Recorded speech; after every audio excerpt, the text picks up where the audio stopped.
Non-movement. If you say what you mean by movement, that it doesn't mean it's static to say it's no, not movement. No, it's dynamic. Dynamic, but you say it's a little difficult. There is no moving from here to there. But there is another kind of movement, perhaps. That's what I want to go into. If you use the word being without movement, it is without thought, without time, which is the movement which we know, but the other has its own dynamism, its own movement, but not this movement. The time movement, thought movement. Is that what you call being?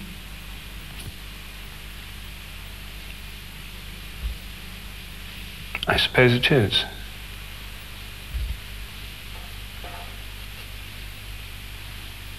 Is that being silent? For us, we have various forms of silence. Right?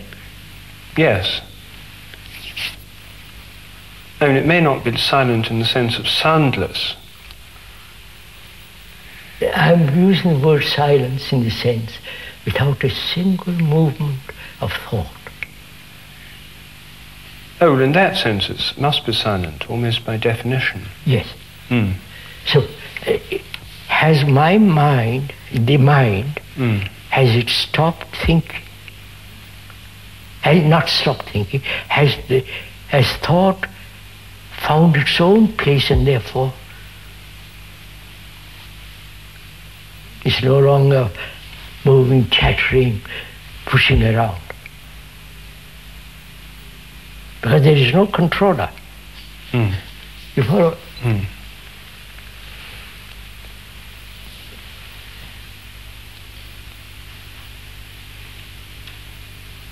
Because when there's that great silence, then that which is eternal is. I don't have to inquire about it. It's not a process. It isn't something you achieve, my God. By fasting, by rituals, by all the absurdities.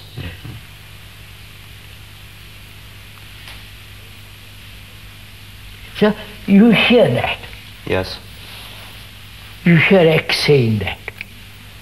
What value has it? Value in the sense, what do you do with it?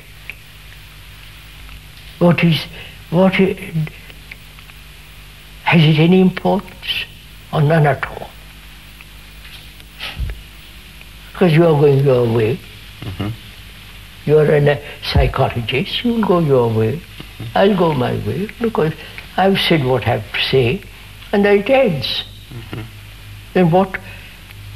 Somebody comes along and says, I'll tell you what he means by this. You haven't time. He has little time. He says, I'll tell you all about it. And you're caught. This is what is happening.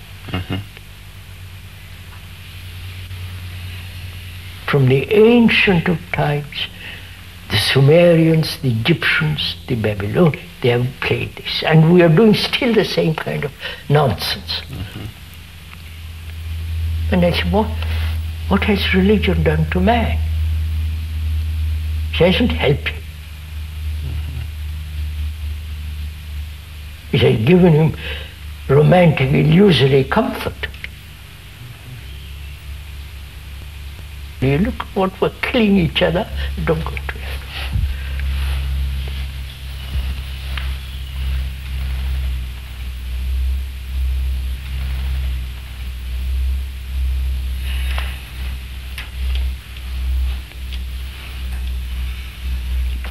So, sir, let's begin. What is a healthy mind?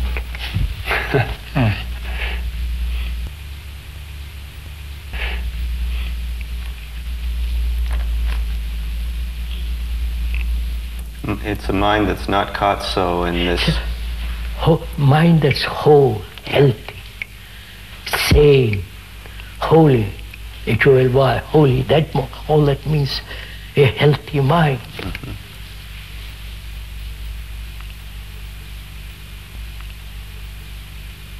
That's what we started discussing. Yeah. What is a healthy mind?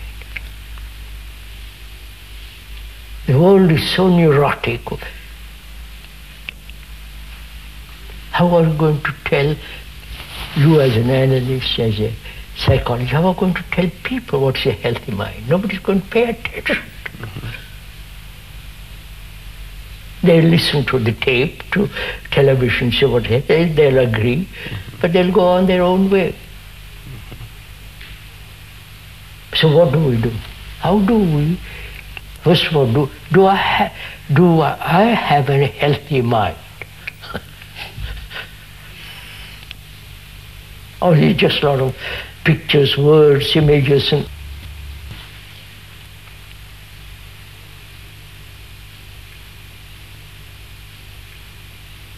a mind that's totally unattached to my country, to my ideas, all totally, dispassionately unattached. Are you suggesting that only then am I in a position to talk to anybody? Obviously. I may be married, but why should I be attached to my wife? Mm-hmm. Then it's an idea of marriage, it's not a marriage. But love is not attachment. Mm-hmm. Mm-hmm. So have I realized that my life? A healthy mind that says, I love, therefore there is no attachment. Mm-hmm. Is that possible? It sounds so easy and so difficult at the same time. I don't see why it's difficult.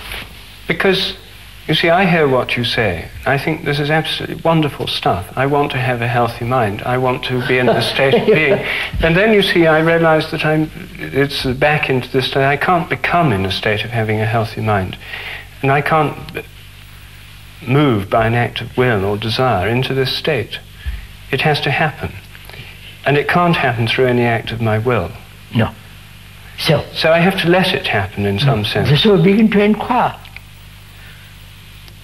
You begin to say, now, why? Why am I not healthy? Am I attached to my house? I need a house. Why should I be attached to it? Wife, relationship. I can't exist without relationship. Mm-hmm. Life is relationship. Mm-hmm. But why should I be attached to a person? Mm-hmm. Or to an idea, to a faith, to a symbol? You follow the whole cycle of it. Mm.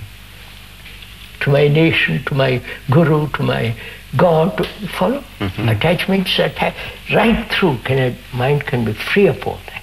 Of course it can. But not just by wanting to be free of it. But seeing the consequences of it, seeing what is involved in it, the pain, the pleasure, the agony, the fear. You follow all of that's involved.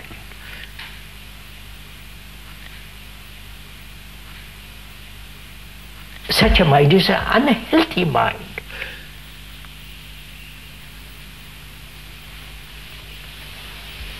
Yes, but one can even agree with that. One can even see it. One can even see the movements of one's attachments. One can even see the destructive consequences of all this. But that doesn't in itself seem automatically to dissolve it. No, of course not. So it brings into quite a different question, which is, so do you hear it, or merely with your sensory ears, or do you really hear it? You understand my question? Yes. Is just casual, verbal, sensory hearing, or hearing at depth?